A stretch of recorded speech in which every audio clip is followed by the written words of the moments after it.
بسم اللہ الرحمن الرحیم۔ سلطان نور الدین جنگی رحمۃ اللہ علیہ کی زندگی۔ سلطان نور الدین جنگی رحمۃ اللہ علیہ ابو قاسم ابن عماد الدین جنگی سلطنت کے بانی عماد الدین جنگی کے بیٹے تھے۔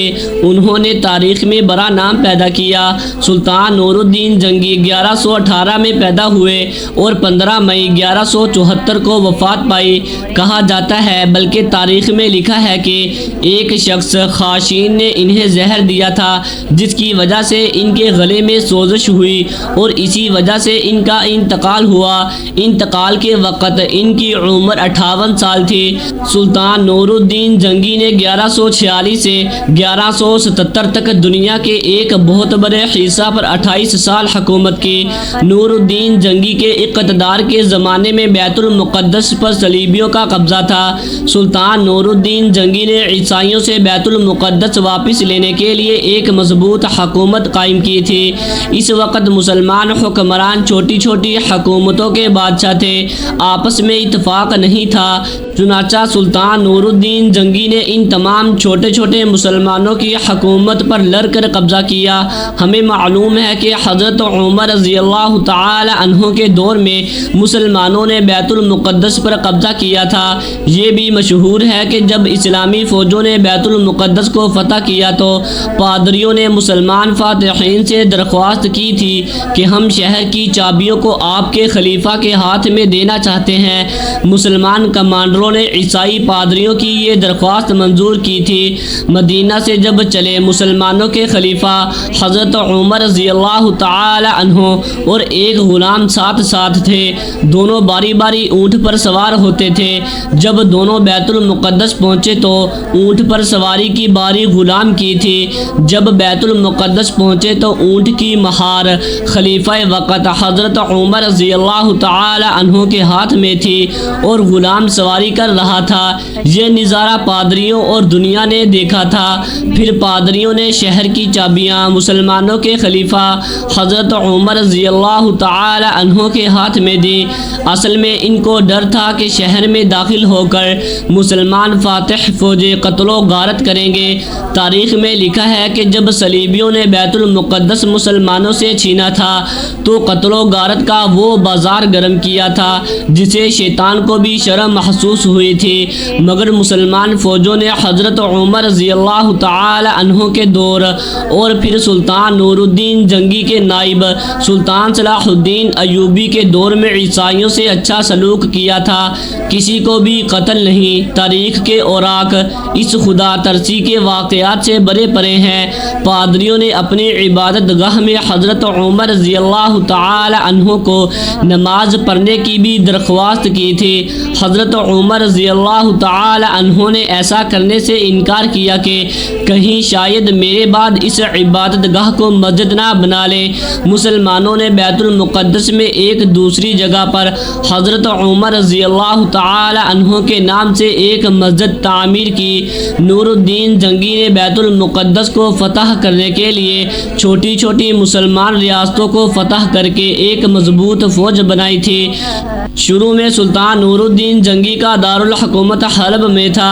جب انہوں نے دمشق کو فتح کیا تو دارالحکومت دمشق میں منتقل کیا۔ اس کے بعد صلیبیوں پر حملہ کر کے کئی علاقے فتح کیے۔ اس کے بعد ریاست ایڈیسا پر قبضہ کر لیا۔ اس فتح سے صلیبیوں کو بیت المقدس سے نکالنے کی راہ ہموار ہوئی۔ صلیبی ریاست انطاکیہ پر حملہ کر کے اسے بھی نور الدین جنگی نے قبضہ کر لیا۔ دوسری صلیبی جنگ میں عیسائیوں نے دمشق پر قبضہ کرنے کی کوشش کی۔ اس پر سیف الدین غازی معین الدین کی مدد سے اسے ناکام بنایا۔ دوسری صلیبی جنگ میں فتح کے بعد تیسری صلیبی جنگ میں نور الدین جنگی کے نائب سلطان صلاح الدین ایوبی نے بیت المقدس پر قبضہ کر لیا۔ اس زمانے میں مصر پر فاطمی حکومت تھی جو کمزور پڑ گئی تھی کیونکہ مصر فلسطین کے برابر تھا۔ صلیبی اس پر قبضہ کرنا چاہتے تھے۔ سلطان نور الدین جنگی نے آگے بڑھ کر خود مصر کو فتح کر لیا۔ پہلی صلیبی جنگ کی ہولناکیوں اور تباہ کاریوں نے مسلمان حکمران حکمرانوں کو موقع فراہم کر دیا تھا کہ وہ آپس میں اختلافات کو ختم کر کے اپنی مشترکہ دشمن کے خلاف صف آرائی ہو جائیں۔ اس سلسلے میں کوششیں بھی کی گئی مگر ناکام ہوئی اور اتحاد نہ ہو سکا۔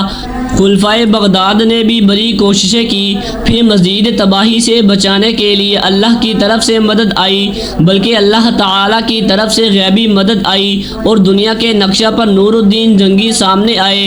نور الدین جنگی کی وجہ سے عام مسلمانوں میں حوصلہ پیدا ہوا۔ جب نور الدین جنگی نے ایڈیسا اور انطاکیہ پر قبضہ کر لیا تو عیسائیوں کو ہیبت زدہ کر دیا تھا۔ عیسائیوں نے گھبرا کر یورپ کے عیسائیوں سے مدد طلب کی۔ ان کی مدد کے لیے سینٹ برنارڈ نے عیسائیوں میں مذہبی جوش پیدا کیا۔ 1147 میں جرمنی کا بادشاہ کرنر اڈسوم اور فرانس کا بادشاہ لوئی ہفتم ایک بڑی فوج لے کر اپنے عیسائیوں کی مدد کے لیے مذہبی جوش سے آگے بڑھے۔ ان کی متحدہ فوج 9 لاکھ کے قریب تھی، لیکن فوج پر ہر قسم کی بد اخلاقی کی حدود سے آزاد تھی۔ جنسی آوارگی کا دور دورہ تھا۔ دوسری طرف نور الدین جنگی ایک دیندار بادشاہ اور ان کی فوج صرف اسلامی اوصاف والی فوج تھی۔ اس بڑی فوج کو نور الدین اور اس کے اتحادی سلجوقیوں کے ہاتھ مختلف مقامات پر شکستیں کھانی پڑی۔ ان کی فوج کا ایک بڑا حصہ برباد ہو گیا۔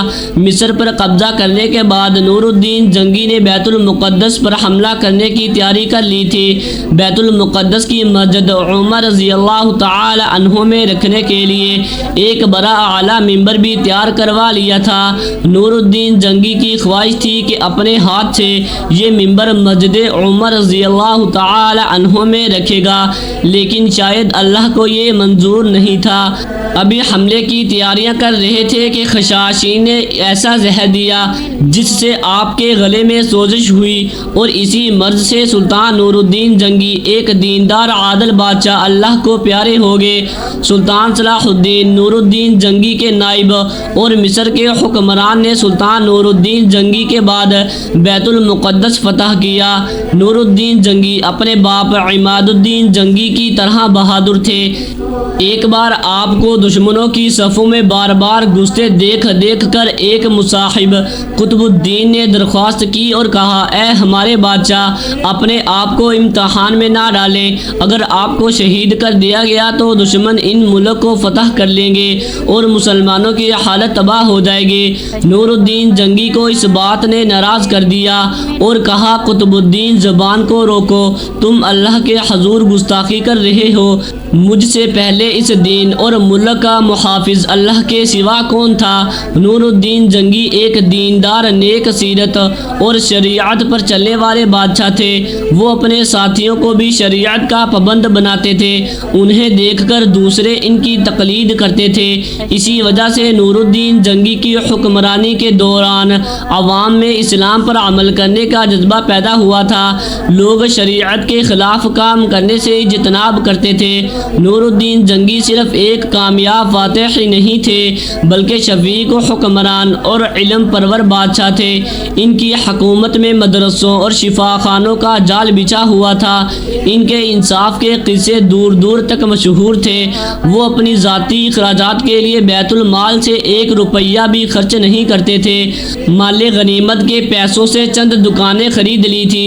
ان دکانوں کے کرایہ سے گھر کا خرچ چلایا کرتے تھے۔